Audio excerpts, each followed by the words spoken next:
અત્યારે વરસાદ જે ચાલુ છે, અત્યારનો રાઉન્ડ ચાલુ છે વરસાદનો, એની વાત કરીએ તો આજે આવતીકાલે 21 તારીખ 22 તારીખ સુધી વરસાદી ગતિવિધિ જોવા મળશે.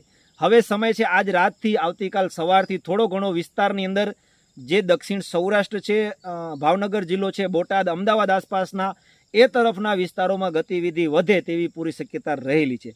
સૌરાષ્ટ્ર કચ્છમાંથી સંપૂર્ણપણે વરસાદ વિદાય લે એવું નથી. રેડા ઝાપટાનું પ્રમાણ ચાલુ રહેશે, પણ આજે જે ગતિવિધિ હતી સૌરાષ્ટ્રની અંદર અને કાલે હતી કચ્છની અંદર, તો એ જે ગતિવિધિ છે તેમાં થોડો ઘણો ઘટાડો થઈ શકે છે. વિસ્તાર બાબતે પણ ઘટાડો થાય અને પ્રમાણ બાબતે પણ થઈ શકે.